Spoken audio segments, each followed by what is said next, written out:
All right, welcome everybody. It is. Oh, we've got some noise. I'm going to mute everybody up here. All right, it's Thursday night. It is 8 o'clock. At least it is in the Central Time Zone, which, let's face it, that's the only time zone that matters.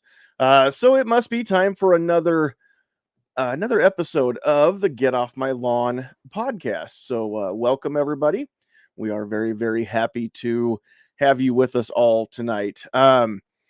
Couple things that we're going to go through here real quick. Get a couple of things. We'll get the ticker going up there on the screen. So we'll let the notifications go out, give people a chance to get filtered in here to the comments. But if you're out there watching live, please drop those comments.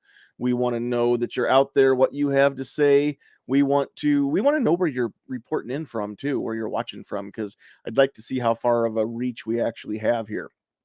So feel free to drop in the comments where you're watching from as you go along here. And I tell you what, even if you're not watching live and you're watching this on the replay, go ahead and just make a comment. Let us know what you think and let us know where you are, so we can kind of keep a little bit of track of that. If you really like what we do, or you really hate what we do, but you want to share it with somebody so you can both make fun of us, that's fine. Go ahead and hit that share button, hit the thumbs up, let YouTube know or Facebook know that you care about the things that we're doing here. And real quick, I just want to mention we are a proud member of the Self-Defense Radio Network, so you can check out this show and a whole lot of other great shows that are out there. As far as freedom and the Second Amendment and gun rights and all that good stuff goes, they're all in one place, and you can find them all at sdrn.us. That is Sierra Delta Romeo November .uniform Sierra.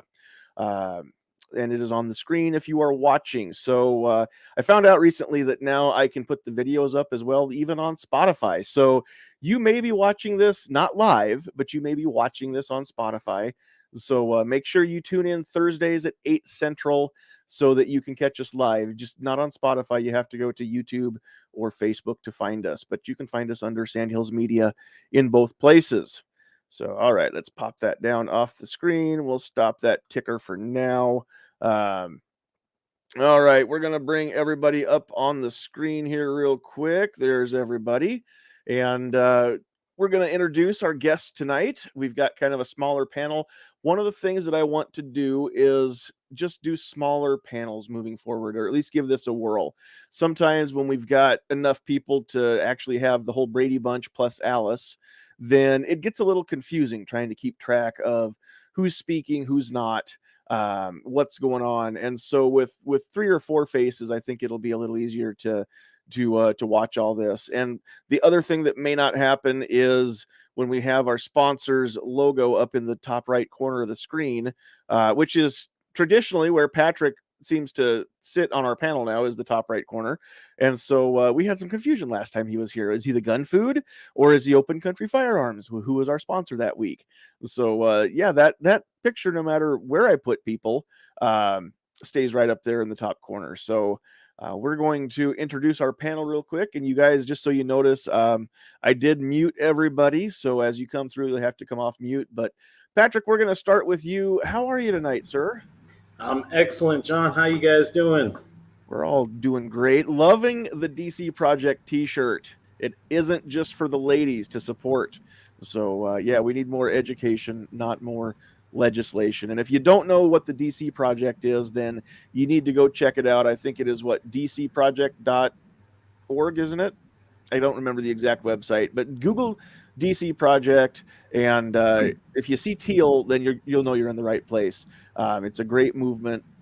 Reps from all 50 states, all females, who go to Washington and actually talk to the Congress critters and the senators.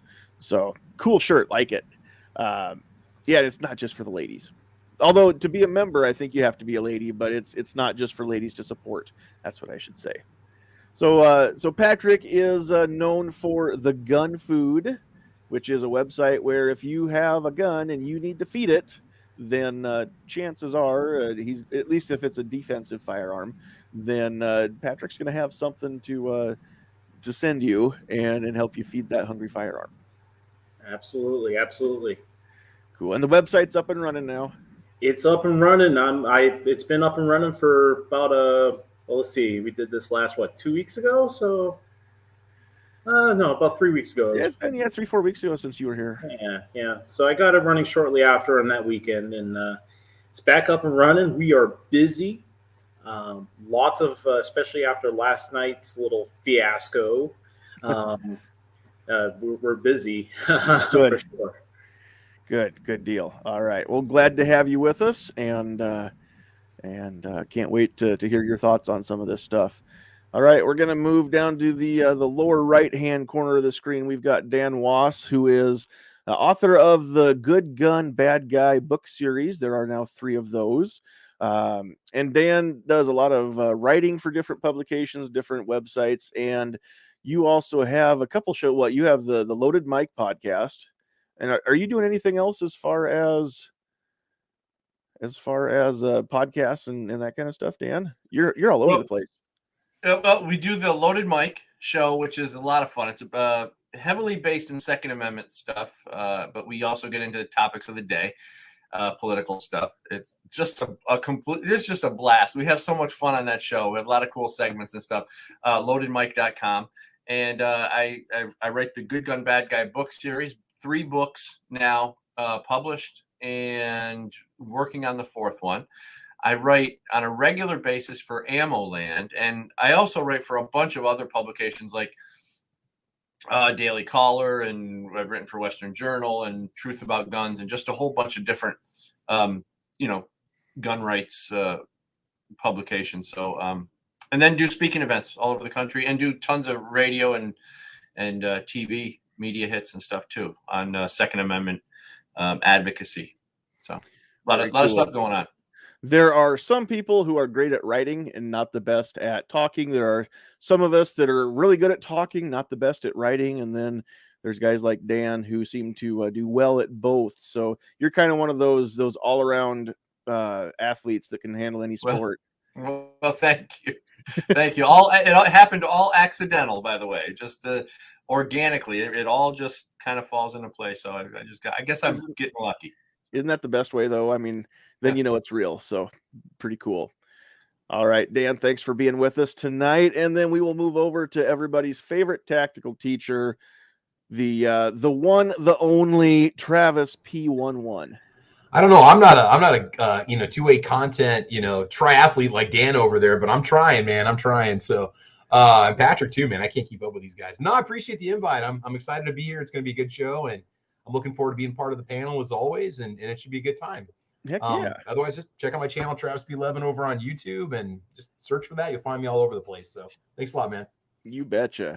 All right. So before we dig in, I do want to let's see. Let me get this up here. I do want to mention tonight's episode is brought to you by Decoding Firearms, an easy-to-read guide on general gun safety and use.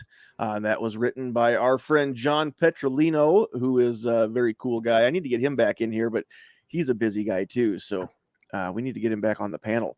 Decoding Firearms is a comprehensive guide to aid new shooters and veterans alike to get up to speed on the safe use of guns.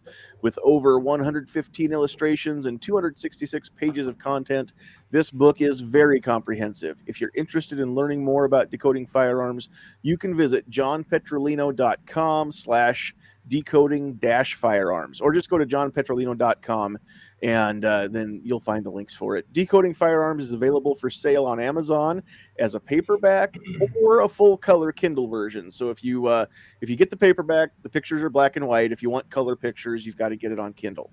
Be sure to pick up a few copies for your friends and family members that want to get into the shooting world. Decoding Firearms, get yours today. And you can't really see it, but I keep a copy right here too. So if you know a little bit about firearms and you want to know more, if you know nothing about firearms and you want to know a little bit, then it's a great place to start, because John starts with the basics and then works up from there. And what I like about it is, obviously I knew a little bit about firearms before I ever read it, but I read the thing cover to cover because the info is good, it's solid, and if you don't know anything about guns, but you start reading that and you get the basics, the mechanics, things like that, then it kind of takes all the mystery out.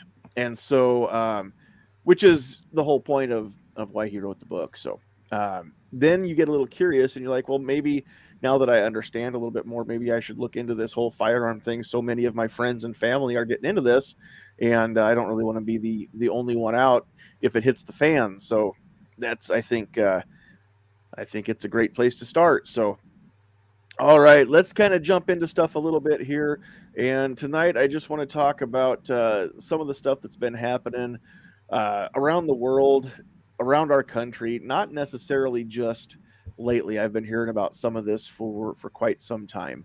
But we hear people now who want to say that speech, that words can equate to literal violence. So if you said something and verbally assaulted me, then I should be able to have you arrested for that assault. You've been violent against me without even raising a hand. And so we'll get into some of these other things that are in our notes here as we go along. But I want to start with just this concept. And my first thought is, if speech is violence, and if that were true, then when actual violence does occur, why aren't we just calling in counselors and having them slap people across the face with stern, harsh words, or using the wrong pronouns on them or something like that is considered to be violent? Why doesn't that stop these violent criminals from attacking? How's come I can't stop them with words? If speech was that violent, then it would be a solution, would it not? What do you guys, I mean, have you guys been around any of the in your own lives, at least, not just watching headlines, but have you been around the actual speech equals violence debate yet? Well, I don't know if I have actually been in a debate about this, but it's so ridiculous. Just the idea that we have to talk about it is so funny because, this comes from adults who are still living in their childhood, where they get offended. Kids would get offended if you called them a name or something. The kids call each other names, and that's where the whole sticks and stones can break your bones, but names can never hurt you came from. It's because it's such a ridiculous notion that saying things to people, hurts them in some way. It's, if you can't control your own emotions, then you're acting like a child. I don't think we should ever in any way accommodate these people. I think it's absolutely ridiculous.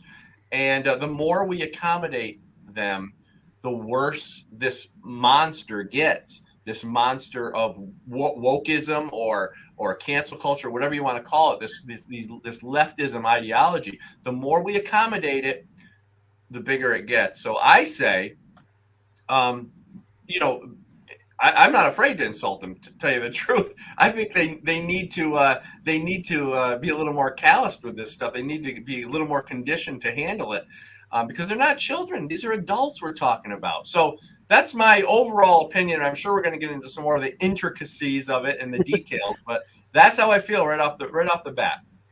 Well, and I pretty much feel the same way that you do. And it's funny because several months ago now, I found an older video floating through Facebook of a speech. I think it was part of I'm not sure if it was a commencement address or what kind of address it was, but it was some college in England. It was Rowan Atkinson. For those of you that don't know that name, Mr. Bean. Mr. Bean. Or the bird on the Lion King, the real one, not the new one. The bird that was supposed to be the whatever, looking after the little Simba, same guy. So yeah, Mr. Bean, Rowan Atkinson, very, very smart man. And I really liked what he said. I clipped out part of his address and posted it on my Facebook page. And I'm not going to remember exactly what he said or how he said it, but the gist of it was he was talking about speech and if certain speech should be banned, offensive speech, things like that. Now, offensive speech may or may not be considered violent, depends again on who's hearing it. But So basically what he said was, and this is the part that I took away, is his solution to respond with offensive speech is more speech, not less. Don't pass laws that restrict speech. We need to have freer speech and allow more of it, because the only way that you can develop a resistance to something, and he likened it to your immune system. The only diseases or pathogens to which you can develop a resistance are those to which you are exposed, right?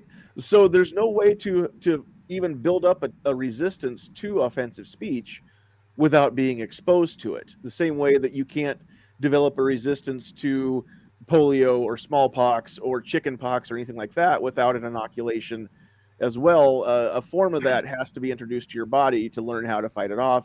With speech, a form of it has to be introduced to your mind in order to learn how to either fight that off or at the very least deal with it in an adult way. And Dan, I think you hit it on the head. We've got too many people that haven't been forced to grow up and have been allowed to remain children. Yeah. But I mean, that is, over the generations, you think back 100 years, and in my part of the world, 100 years ago, it was starting to pretty well get settled here in Nebraska, but there were big parts of Nebraska that weren't very settled yet. And, growing up out in the Sandhills, a young person had to grow up fast. You had responsibilities, chores, things like that from the time that you were old enough to carry a bucket of water or old enough to carry an apron full of eggs or whatever it was, and by the time a kid was through the 8th grade, if there was a school to go to, it typically was 8th grade and that was it. There was no high school, there was no college available. And and then it was time to go to work, right? You were 14 years old, 13, 14 years old. You're almost grown. It's time to start working and do something with your life at that point. Which, can you imagine now telling a 14-year-old that they need to start making their way in the world? Can you imagine the average 24-year-old being told that they have to make their way in the world without help? Right. I mean, that's just nuts, right? So no, you hit it on the head, because as society progresses and develops, and technology develops, things get easier, and the easier things get, the less we have to work, the less we have to mature to get through our days too. So, John, I want to say something. So, yeah. Okay, and this is just me thinking of as like an educator here. And I'm not making excuses for raising kids softly. I'm not making excuses for kids that can't just walk away. But as parents or as adults or as people bringing children into this world, do we need to change the way that we educate our kids to handle the types of words they have to deal with? I'm thinking social media, because you and I, we didn't have to deal with somebody posting a depanting of us video on Facebook for the world to see. Is there something different parents need to be doing now so that the kids can handle this type of saturation they're going to deal with, where it's not just the class laughing at you, now it's a TikTok video that people in Europe get to see. You've got millions of people thumbing you down and calling you a loser. I think psychologically kids we got to do something with them. Otherwise, if we just say, sticks and stones can break my bones, that's fine. But I'm wondering myself, as like a 10 or 11-year-old, if some of the stuff that happened to me when I was in high school got posted online, videos got circulated, that's a whole different kind of psychological burden. I'm not making excuses by saying, well, they can just walk away. They can just be strong. Because kids, they're human beings, man. They react. And so right. I'm just saying, do we need to do something different so that we don't have the issues? And I'm not saying make cyberbullying programs or make education, whatever. I'm just saying they're thinking, do we need to do something different? Because to say, well, just walk away. Well, that's one thing to say, but we didn't have to we could just do that when we were younger. But now it's a whole different kind of ball game when you deal with social media. So, well, there's a whole lot to unpack with that, honestly. Yeah. Because the short answer, yeah, parents do need to do things differently, right? But that's not a simple answer right there, because how many kids in your classes alone don't have parents at home, especially don't have both parents at home to raise those kids? Well, what's our national divorce rate? 50%. Let's just say 1 out of every 2 may or may not have 2 parents at home at any given time. I mean, 2 legal adults, and there's even less in certain communities where you've got kids living with extended family. And I just So look at it this just- panel. I don't know about Patrick or Dan, but I know that the two of us have been through divorce, and I've been through it more than one time. So yeah, heck yeah. I mean, it's even Are within we our kind of panel. seeing the fallout of this saturation of the exposure to social media with kids not being raised to know how to fight back appropriately or respond or just cope? Or You know, yeah, I'm kind I of think curious the if we're coping. I seeing mean, that, you know? the fighting back, we could have probably a whole night's worth of discussion just on that part. Yeah. But I mean, so as you were saying that, and the ability to deal with words and deal with bullying and things like that, you know, I've been, especially now that I am recently certified as an instructor, I think about this a lot. And when it comes to teaching, you know, de-escalation techniques and things like that, even just the notion that, you know, okay, you have we, again, I'm not going to argue tonight about whether the right should be granted with or without a permit, but you are, in the eyes of the state, legal to carry a concealed firearm in your given state, with or without a permit, doesn't matter. So just the fact that, you know, somebody cut you off in traffic, you have to remember that, you know, if you tailgate them, you cut them off, something like that, you escalate a situation, you become an aggressor, then later on, you may not be able to claim self-defense if you have to use your firearm, right? I mean, these are things that firearm owners and concealed carriers have to think about now too. So if we take away the notion of the concealed carry part of it, or take the firearm owners out of the equation and just go to society in general, how many people even think about de-escalation techniques at this point? How many people think about, you know, learning how to just let something go? You know, I mean, I grew up a fat kid. Nothing's changed since then, but I've never been a skinny person. You know, I got my share of things said to me too when I was a kid. Eventually, you learn how to make jokes or whatever, you deal with it, right? Because I've never been a fighter. But I mean, some kids just turn to throwing a punch. That's their first instinct, right? I mean, that's what happens. Eventually, you've got to learn though how to deal with stuff. So if they're not learning this now as kids, then what kind of future does society really even have? Because I mean, even just, you know, looking around at firearms classes and things like that, I mean, the de-escalation, there are so many light bulbs that you see go on in a given class when it just comes to, oh my gosh, I never thought about that. I can't flip people off, you know, from the car anymore. Well, I mean, you shouldn't. You really should learn how to be a little more passive there. So, and these are people that maybe are what I would consider well adjusted. These aren't, you know, the quote unquote snowflakes. So if that's the case with the, if there's such a thing, the normal people, then, you know, the folks that never learned how to grow up and be responsible for themselves, how much harder is this going to be for them to wrap their head around that concept? So you just made me think about a whole bunch of stuff in addition to what you said with all of that. Well, then it gets to a point where speech equates violence in a school setting, or speech gets to a point where speech is now violence on a daily level, and you can't say something without having to worry about being arrested for verbal assault because you told somebody to move over. You know, it's like it gets to a point where it's so ridiculous. That's what scares me, is we're losing that hardness to that point that it's just, you say something and don't even realize it, and you've created some sort of violence or some sort of a violent situation, and all you did was say something very basic. You know, I don't know. That's just kind of where I see it going. So no, here's a little thought process here. I've always been under the mindset of the freedom of speech does not come without the freedom of consequence. Okay? I agree. And like you're saying, we should, at some point in time, it's going to escalate to a point where action will be taken, right? It's not always going to be receptive per se, or received well per se. But you know, I'm from a suburb of Boston called Quincy. It's named after actually the 6th president of the United States, John Quincy Adams. And by the time he was 14 years old, he was well versed in 6 languages, and he was technically our first ambassador, international ambassador as a 14-year-old kid. He had other political folks with him, but he went to St. Petersburg in Russia to to to basically translate documents so that we can develop relationships with that country. I don't see a 14-year-old doing that nowadays. Right.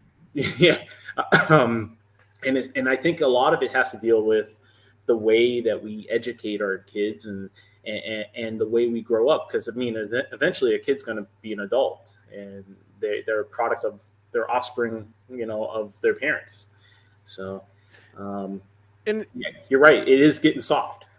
is some of that cultural? And when I say cultural, I mean just the United States in general versus the rest of the world. Because I think about some of the Far Eastern countries and the things that those students in schools, that's expected of them and demanded of their students versus what is not demanded at all of American students. And then I see the discipline that some of the kids in those other cultures learn at an early age, the respect for authority. In fact, in those cultures, questioning authority is heresy. I mean, it just doesn't happen, right? And so or not by the masses.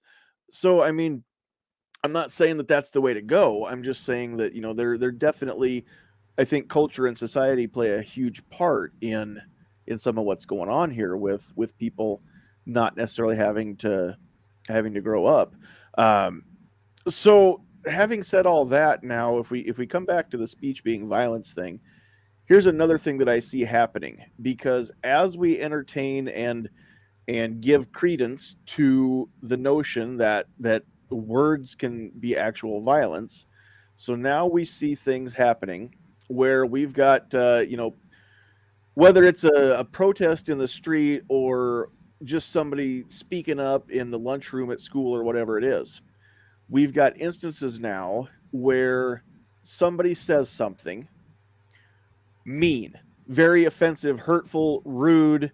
They might call somebody a name. It doesn't matter what it is, but that the receiver of that comment gets offended. Well, he called me a fill in the blank. So because he was violent toward me, I now feel justified in literally punching him in the face. And we see that now, or not all the time, but I've read multiple articles of instances where, violence was escalated or punches were thrown because of words that were said. And the person who threw the punch, of course, finds themselves in trouble, right? They're in the principal's office or whatever it is.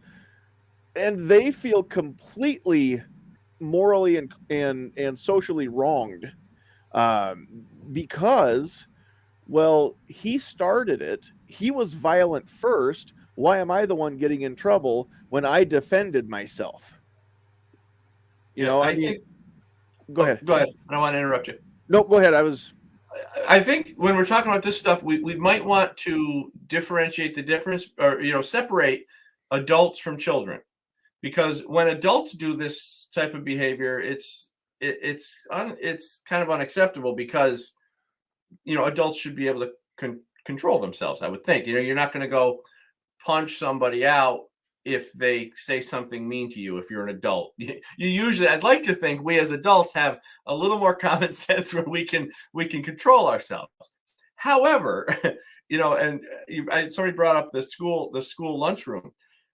When you're kids, I remember it distinctively. If you got on someone's nerves and you annoyed them, or you said something mean to them, or you really offended them, you might get a bloody nose, because that's the way it was handled back then. That's the way kids handle this type of stuff.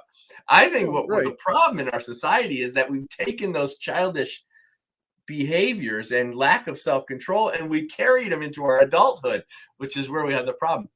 And that's, yeah, you said it better. That's actually where the point I was trying to get to is, and you're right. And then it goes back to what Patrick said. I mean, you have freedom of speech. You don't have freedom from consequences. Right. And as a kid, we learn that, right? I mean, teachable moment. right? Well, he called me a duty head, right? And he used words. You used actual literal violence, and literal violence is not the right way to deal with words. Now, we all have a breaking point, right, where we can't handle anymore, right? So we make that wrong decision. Everybody's going to get to that point. I'm sure even Gandhi had that point. It's just nobody ever got him there.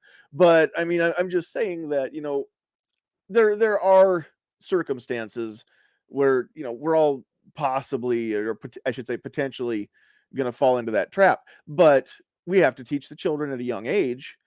Somebody calls you a name, you don't hit them.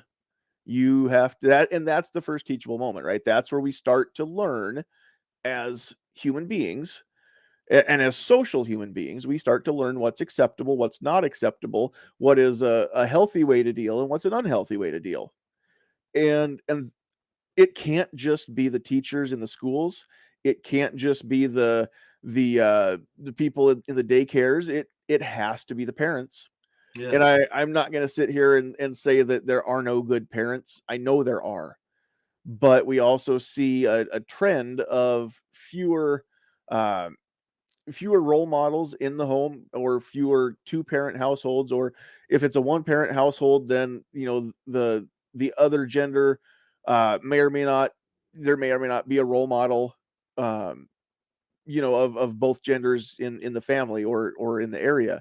And I don't know the numbers, but I would venture a guess that if we searched out the statistics, the young people that have a tendency to get into trouble, more of them are going to come from a home where they don't have good role models than the homes where they do have them. And that might not mean that there isn't a mom and a dad in the house, because mom and or dad may not be engaged with the family. So you can have, the person being there in the house taking up space and still not be a role model, still not raise the child, still not teach them the things that they need to know in order to become a functioning adult in society, right? So I'm not trying to say that, if you came out of a house that didn't have two parents, that you're you're bad or something like that. And I'm not trying to say that those are bad households. I'm just saying that, if we look at statistics, we're going to see that there are fewer young kids getting into trouble when they come from a house where they've got people that are there, that are engaged with them, that they know are there for them, right? I mean, that's a huge thing. So if we roll back into the speech being violent part, yeah, then Dan, what you said, that's something that and Travis too, what you said, that's part of what needs to be done. And used to wow, I'm glad we've got people out there with the band hammers. Because we don't need people like that. I hope that's a bot and that's not somebody's actual screen name. If you saw that, I'm sorry. Those of you that took them out, thank you. That's why we've got mods in the chat, guys. And if you're on Facebook, you have no idea what I'm talking about, and that's a good thing. All right. So anyway, I forgot completely where I was going there. We need to teach people at a young age to learn how to deal, because we're getting people that are getting into their adult years that were never taught the sticks and stones theory. And that is something that, I mean, we have to make sure that, that our future adults know how to adult. Defense Dad's not here with us tonight because he's under the weather. He is out there in the chat.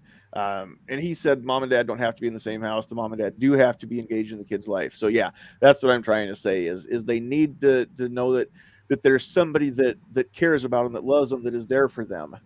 And some kids unfortunately have mom and dad both in the house and still don't get that. And so that's sad too. I'm not trying to say that having mom and dad in the house means no problems. And you definitely need a positive role model. You do. At minimum, at least one. Someone that you can always believe in, or someone that always believes in you as you grow up as a kid. So it's sad. but it's true. Right. So here's a loaded question, Patrick. I don't know how it was for you growing up, but anybody ever say mean things to you? Oh, absolutely. Absolutely. I was a very large kid, both in height and in weight mass. I think I tried out for football when I was in like the 4th grade. I was 189. I remember I outweighed I was You too? football. So, I was in the double century club when I was in middle school, bro. Yeah. Yeah. Oh, wow. Nice. I got pictures. You know what I'm talking about. In case it didn't happen. Oh, it happened. No, Oh, yeah. Oh, yeah. So there were definitely words exchanged and people that thought they were tough. And, you know, I had to handle them in ways that I needed to handle them. Of course, some of it did involve physical. Not going to lie there. You know, I've had my share of beat ups and beat downs. Let's just say it like that. There you go. But, you know, all in all, you learn how to cope with all of the words, because again, words are just words. It's your reaction, and some of the times that's what those words are drawn to do, is to create a reaction out of somebody. Yeah.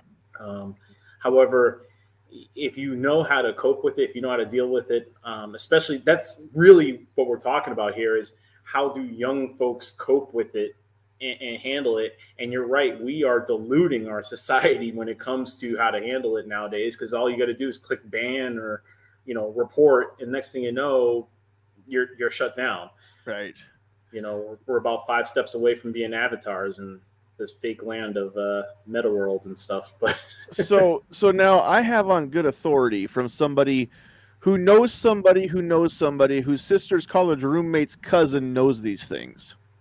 And he's saying out there in the chat that you're a bully. And you're picking on Rick Ector about his grits. So I want to know, I want you to know that words may not be violent, but they can hurt, Patrick. Well, you see, I'm how to make grits. I'm a diabetic, and he takes his grits with sugar, which is you sacrilege for me. I mean, you guys are from the Midwest. How do you take your grits? Well, butter and salt usually, let me.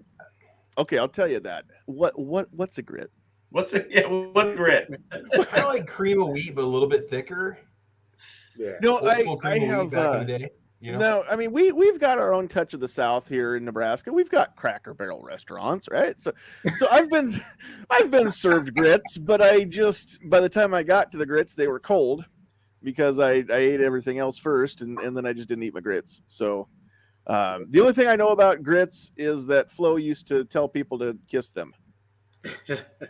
Well, they're more than just a plate garnish. All right. Okay. You can actually eat them. And they're made from corn. I mean, come on. Heck yeah. Well, we feed that to our cattle. We don't actually consume that, but that's okay. That's okay. No, I'm just kidding. You know, I've had great grits. The only time I get good grits is when I go down to Texas. It's usually a side dish on the meals that I order, so with biscuits and yeah. Up here, I don't even know if you can find them in the store. You have to look around. So instant grits, I don't know. Yeah, I don't know. Yeah, I don't think I've seen grits in a store in my town.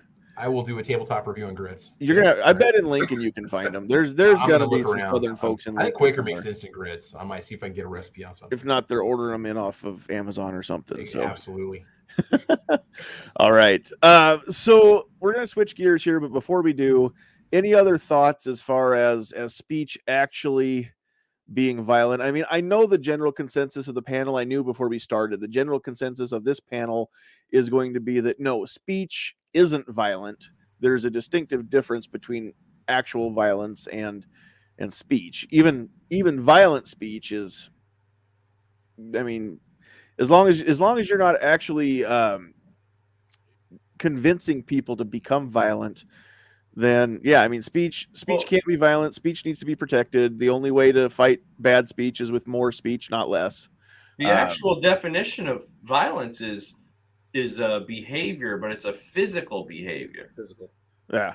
So I don't even think speech could even, in the world of reality, even qualify as violence. I mean, technically, even as definition-wise, it doesn't qualify. Well, and I'm really curious, too, because I'm aware that inciting violence is considered a crime. I mean, you again, freedom of speech, but not freedom from responsibility for your speech. And if you incite people to violence, then you can be held responsible for that violence, right? Like, you know, the one that I always hear, and it makes me cringe so bad, is you can't yell fire in a crowded theater. Well, that's the same as saying when the Second Amendment was written, you couldn't buy a cannon. Well, yes, many private owners of ships and homes had cannons back then.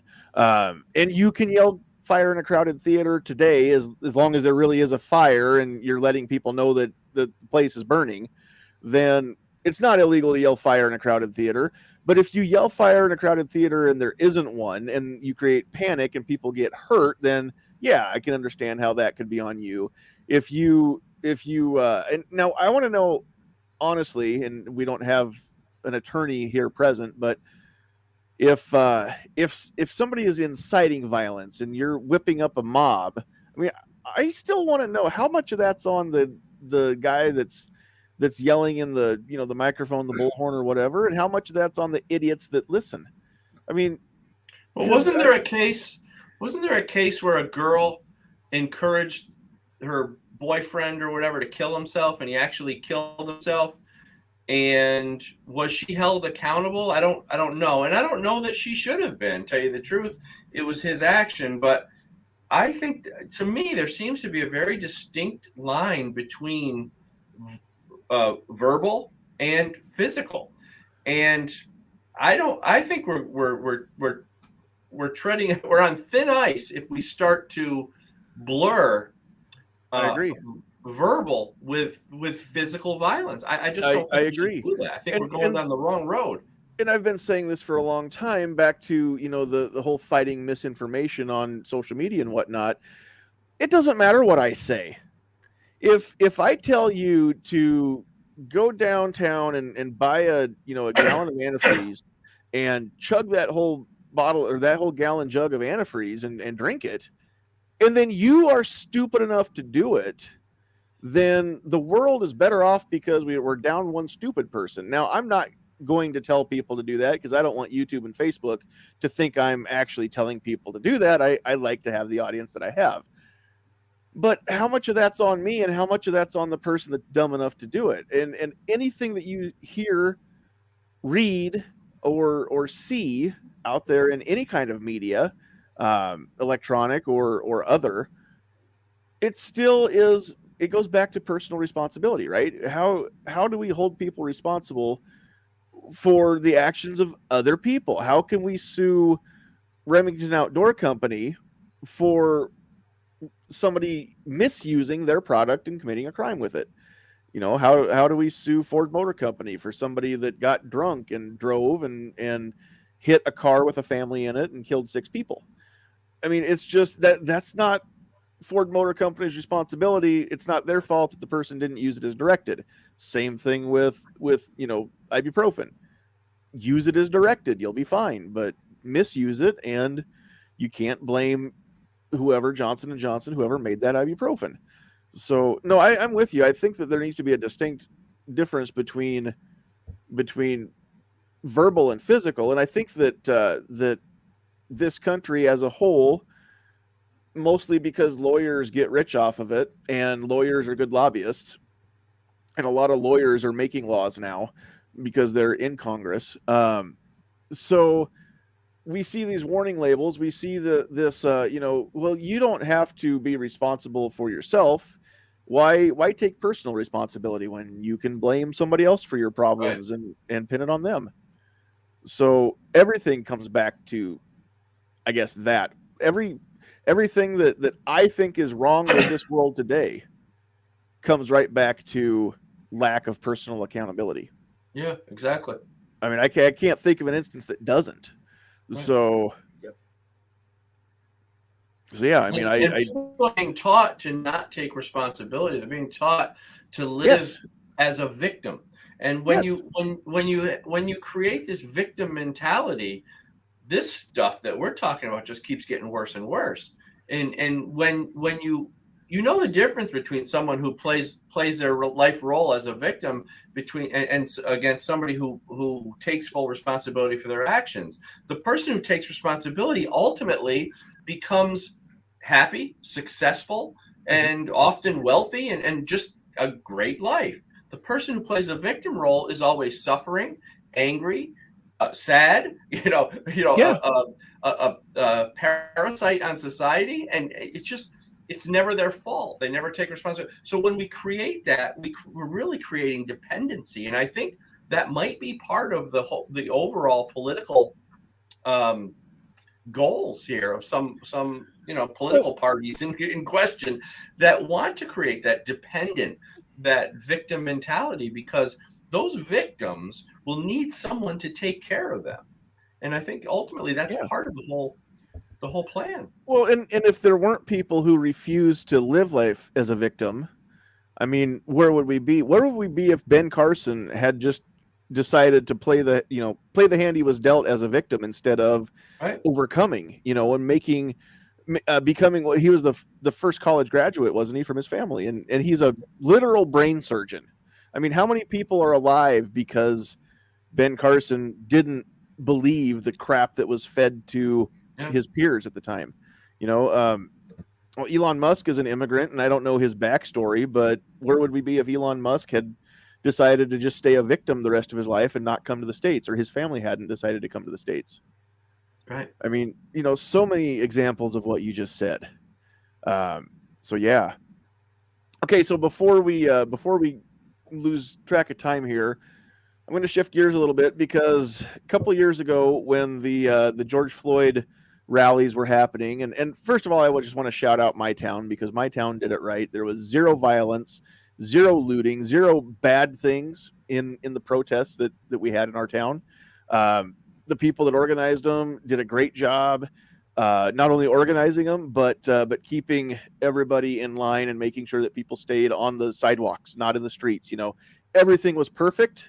To the best of my knowledge, I didn't hear about any violence. But as I'm driving through the intersection, and there were a couple different rallies that had happened throughout that summer. One of them it wasn't a Black Lives Matter rally, but it was the how do I say this? The Black Lives Apologists. It was a rally for the white of the white people for the black people, I think, to literally apologize for their whiteness. I'm not exactly sure what it was. I didn't even know it was happening until, and I'm in a town of 25,000 people. So, it takes me all of 10 minutes to get to work, 15 on when I catch every red light. So I'm driving, and I didn't even know this was happening. And then the light turns green, and I turn the corner, and away we go. But as I'm driving around the corner, and I'm looking at these people holding up these signs, and one of them says, "White silence is violence." And I've never forgotten that. We haven't really talked about it a whole lot, and I'm not going to make this about black or white. But if we take that word off and we just say silence is violence, and it doesn't matter who is being silent, I want to talk about that just a little bit, because the way that I read that in my mind, and you guys are welcome, of course, to your own opinions, I see that as that sign is saying that I need to care about the things that the person holding that sign cares about. And if I don't care and I don't say anything, then I'm being aggressive. I'm aggressing them, and I don't know what microaggressing is, but that's the way that I read that sign. Is if I'm not out there with them, then I must be against them, and I'm being violent by the very fact that I'm not marching or holding a sign. And so here's what I don't understand, because some of the same people that are saying that speech can be violent are also wanting to convince me that my silence can be violent. And I don't understand how those two things can both be true at the same time. If speech is violent, I mean, we've already established none of us believe that, but if there are people that believe that, and then they can turn around and say that silence is violence, then is there such thing as nonviolence? Everything's violence at that point, right? So Have you guys been around that, been exposed to that at all? Had anybody ever told you, or you seen somebody that's saying that, your silence equates to violence? Well, you certainly can't ignore, certain behaviors, especially if it's trying to invoke some type of reaction out of folks. But as Sure. far as silence being violent, no, that's it's like two different elements. We're Right. talking about a physical element or an audible element or inaudible element, and a physical element or some type of action, Mhm. and two very different ball games here. Well, and I think that's ultimately what it comes down to is, again, that's the way that I read that sign, that, my white butt driving by and not stopping and joining them is somehow adding to the violence in the country. And this was back in whichever 2000, wasn't it, that the everything burned down. So it was that summer. This was the BLM thing had kind of blown over, but then apparently, like I said, we had a few guilty feeling white people in town that wanted to make sure that the black folks understood that they weren't alone. I have my own opinions. Tonight's not the time and the place, but again, if people want to make things about black and white, haven't we defeated the whole purpose of coming together? Now, I'm not colorblind. I love the fact that we have people that have different skin colors. I love the fact that God makes all of us different, right? And I think we should be able to talk about how some people have really dark skin, some people have almost pale white skin, some people have red hair, some people have no hair. It's all good, right? So I don't care about any of that. I'm just saying that if we're only going to focus on physical traits, then we're never going to get to the point where we all want to get to, is that we're all people, right? So like I said, the race thing is, because it's never been a factor in my life, it's not a factor in what I care about now either. Do I care about the people that have had to deal with crap because of it? Oh, hell yeah, of course I care about that. Because it's crap that had to happen. But I don't think it's as bad as some people want to make it out to be, at least not in the part of the world where I live. Now, having said all that, let's go back to the silence being violence. One of the points that I kind of want to make there is, if we change that a little bit, I can see this one. I can understand if somebody said silence is complicity. Now, that one I can maybe stretch my head around a little bit. If you're not going to speak out against it, then you're saying you're okay with it. Maybe not. But I mean, at least that's not violence. Being complicit is, it's kind of like what Edmund Burke said, right? The only thing necessary for the triumph of evil is for good men to do nothing. And so I understand that concept, but at the same time, here's where it gets a little fuzzy for me, because if I don't speak out against injustices, what have you, then I'm complicit in that injustice. If that's the way you feel, that's the way you feel. I'm not there yet, but I can see where you could get there. But if that's the case, and you expect me to care about things that I honestly don't care about, when I say this, I'm not saying I don't care about the people that are facing it. I'm saying that this is a thing that doesn't really get on my radar in my normal day-to-day life, as far as racial issues or LGBTQ issues, things like that. If you're going to tell me that because I'm not standing with you and marching that I'm against you, then we're going to have maybe a little bit of an argument there. There are things that I just don't care about. And well, hold on here. If I'm expected to care because me not caring about that makes me some sort of a bigot, then again, I can see where people can get there in their thought process. If that's the case, then do I not have the right to expect them to care about everything that I care about as well? And so the people that are calling me complicit in my silence, that are not speaking out in favor of arming our citizens because we may face a tyrannical invasion one day, can I be upset with them and tell them that they are complicit in the crime waves and the crap that's happening in these dangerous cities across America? Yeah, the silence is violence is nonsense. What it really is, I think it's a tool to force compliance, because when they say that, they're expecting you to get on board because there's a consequence if you don't.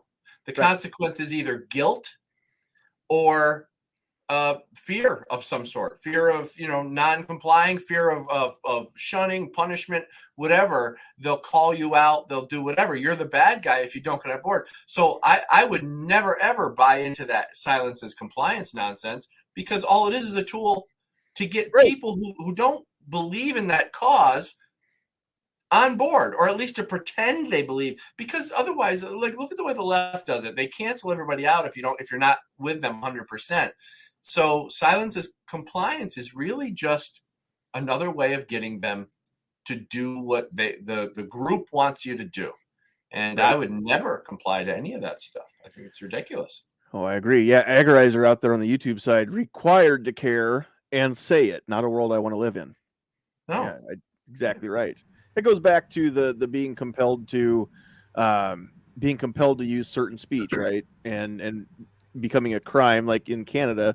If you misgender somebody or use the wrong pronouns, then you literally can be locked up for that, because that is an offense, a crime. It's a crime, not just offensive. It's a literal offense on the books.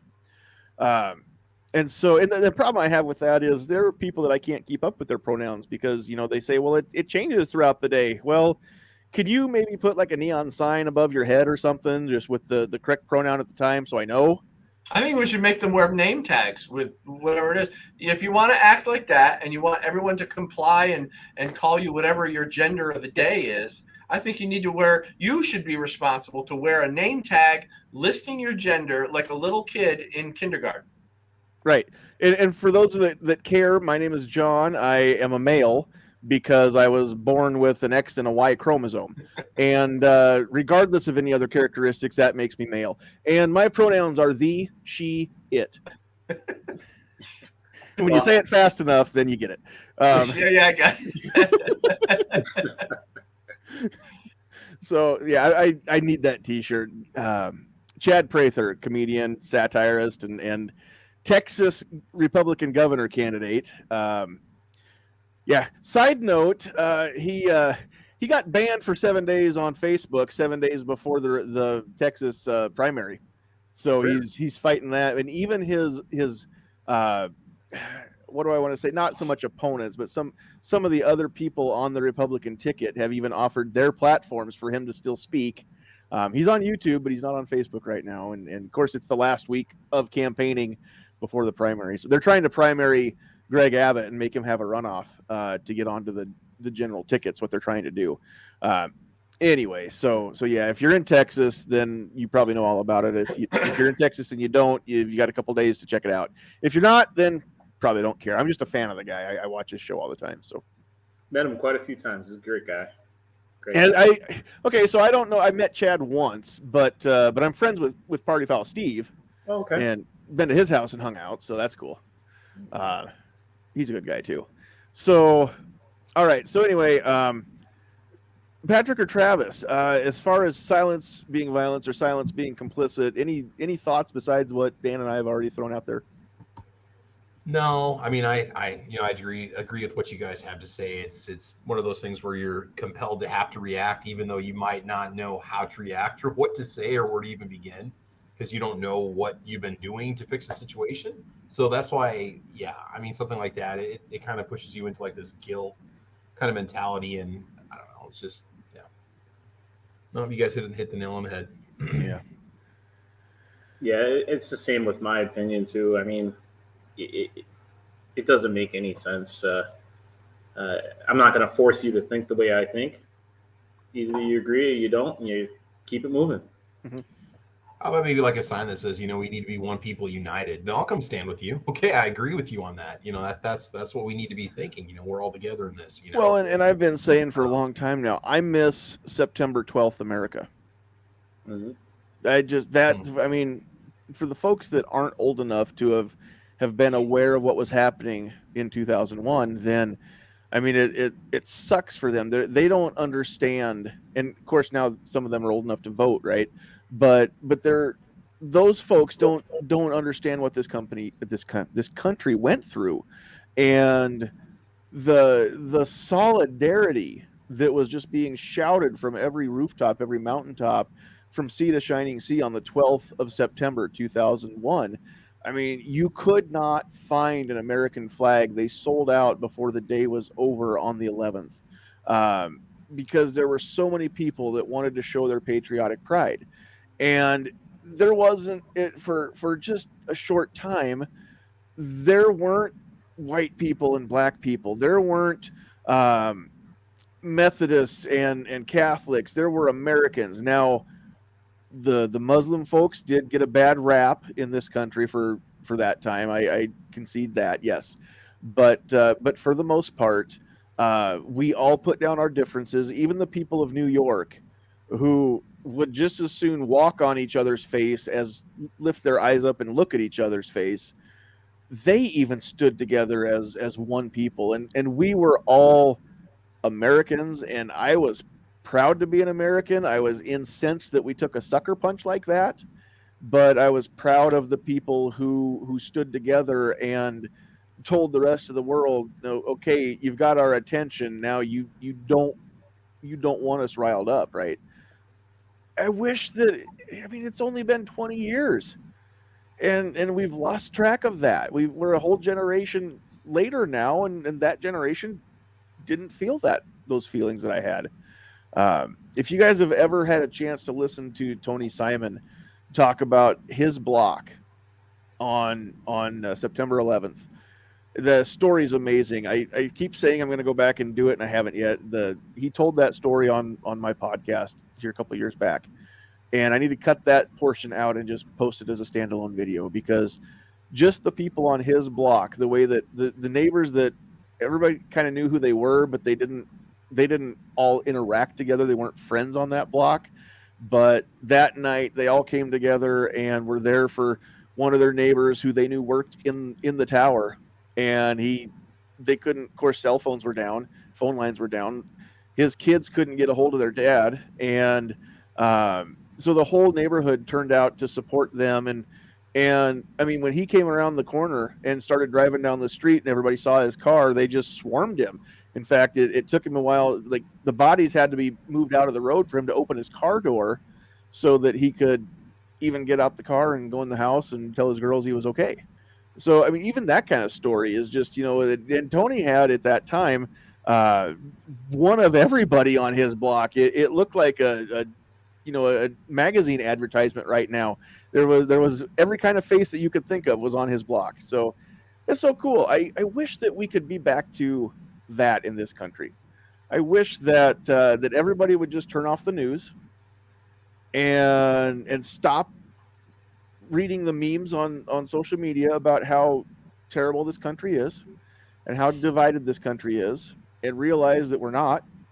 And even the people that are divided, I don't think it would take a whole lot if they could just stop being, this stuff that's being pumped into them all the time. If we could cut that feed off, even the people that are at each other's throats all the time, I think that with just a little bit of time and some conversation, I don't think they'd be at each other's throats near as much, if at all. So we're not that far away from where we all wish we could be.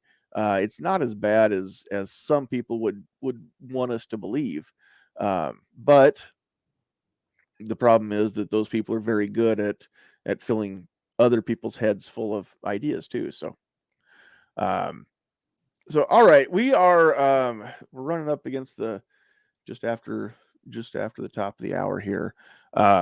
So I think we're going to kind of wrap things up. I think I got through all the stuff that I really wanted to get through tonight, and we threw some other stuff in there too. So let's just go ahead and we're going to start wrapping things up. I need a drink before I do this, so bear with me, everybody. So before we do our wrap up, I just want to bring this back onto the screen. Tonight's show is brought to you by Decoding Firearms, an easy to read guide on general gun safety and use. Decoding Firearms is a comprehensive guide to aid new shooters and veterans alike to get up to speed on the safe use of guns. With over 115 illustrations, 266 pages of content, this book is very comprehensive. If you're interested in learning more about decoding firearms, you can visit johnpetrolino.com /decoding-firearms. Decoding Firearms is available for sale on Amazon as a paperback or a full-color Kindle version. Be sure to pick up a few copies for your friends and family members that want to get into the shooting world. I've done that, and I've only ever gotten good reviews back from anybody that I've ever shared that with. So really great book. There are others out there that are probably equally good, but I know this one.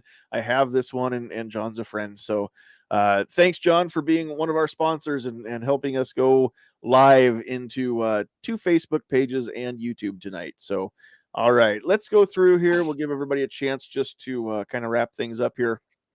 So we'll go counterclockwise like I always do. Travis, we'll start with you. Closing thoughts, and then where can people find what you have to say? Yeah, no, again, it's just been a great discussion this evening, and it really makes me think, and hopefully makes other people think about kind of what we're doing, how we're raising our children, and what's it going to put us in 20 years? What kind of a situation are we going to have? Are we even going to be talking anymore? We're going to be afraid to talk anymore. So, but otherwise, no, great discussion as usual. I appreciate the invite. And again, just check out my YouTube channel, Travis P11. And I got a podcast I do on Saturday mornings at 8 a.m. called Caliber Corner. We talk guns and ammo, and hopefully we'll see everybody there. I am actually going to be at 7 a.m. this Saturday because I've got work I got to do on Saturday. But again, we'll be an hour early, but it's typically Saturday mornings when you can find me. So thanks for the invite, man. I appreciate it. And that is Central Time, the only time zone that matters. The greatest time zone in the world. Everybody should try it at least once. It's fantastic. So, yep. Dan and Patrick wouldn't agree. Neither would Dan Patrick, but we don't ask him. All right. Thanks, Travis, for being here. And you just being somebody that I can count on to always have good stuff to say and good questions to ask. So, all right, Dan, you're up next. Closing thoughts, and then where can people find you? Well, I think it was a good conversation and really ultimately what I get out of the whole thing is what we should be treated. It really does come down to how parents raise their kids, and to teach them to treat people. And it's the old saying, treat people the way you want to be treated, because however you treat other people is going to come back to you. It's either going to be good or it's going to be bad. And we call the bad karma, but we don't really have a name for it. We treat people good, but we get that in returns. It's just a good habit. Unfortunately, a lot of people aren't raising their kids that way. That we should get back to that. That's going to fix everything. I think the way kids are raised is going to fix a lot of the problems we have in this world. So you do the best you can with your kids, and you hope that they do a little better than you. And that's what my wife and I have done. We hope we've done. So great conversation. Thank you, guys. And you can find me at goodgunbadguy.com, goodgunbadguy.com, or goodgunbadguy.net. Also, my web show is called The Loaded Mic. It's loadedmic.com, M-I-C, like microphone, mic, loadedmic.com. And that's it. Thanks, fellas. It was a good conversation. Yeah, thanks for being here, Dan. All right. Patrick, we'll move over to you. Closing thoughts, and where can people find you? Well, I mean, what folks really need to realize is that for every action, there's an equal and opposite reaction. I mean, that's a principle of physics that can be applied to words. It could be applied to firearms. It could be applied to really any aspect of life. And it's just forgotten about nowadays. People like to forget things. People like to shun things, or just block and report, or whatever it is. And sometimes people like to tweet about things too, right? But unfortunately, that's what the world is coming to nowadays, is an uncontrollable smorgasbord of what everybody wants in this fake world versus reality. There are certain actions that you cannot take back, and certain words that you probably shouldn't say, but either way, there's going to be a reaction to whatever you do, and hopefully it's not an emotional or physical reaction. But that's what I got to say about that. Other than that, for folks that are looking for me or looking for my business, thegunfood.com has your ammo needs. We are basically here to fill your plate and your magazines with your ammo needs, and everything that's listed is in stock, ready to go. Very, very cool. All right, Patrick, thanks for being here. And we don't have a list tonight because my producer is also under the weather. She's got a bug too, and she's just more susceptible to bugs. Her immune system's less than a year old. For those of you that don't know, so if you do pray, we would appreciate prayers that she just gets over it quick and doesn't hang on for very long. She kicked Super SARS in the butt here a few weeks back, so pretty sure that that just a flu bug she can handle pretty easy at this point. But anyway, we've got a dance coming up this weekend, and so she wants to be feeling back to 100% or close to it by Saturday. So hopefully she's there where she needs to be, and for the client's sake, they'll get a lot better service if she's there with me than if it's just me by myself. So we'd appreciate any prayers. So I don't have a list, but those of you that are out there in the live chat, thanks for the comments. I don't think I saw anybody on the Facebook side making the comments. If I missed you on Facebook, I'm sorry that I did that. And so I'm not going to go through and read all these names off on the YouTube side, but we do appreciate all of you joining us and all those comments, keeping it lively out there. And those of you with the blue wrenches, I appreciate you keeping the bots out of there, especially that guy with the very offensive name. His name wasn't violent, but it was offensive. Excuse me. And so I'm glad that he got kicked out of the chat.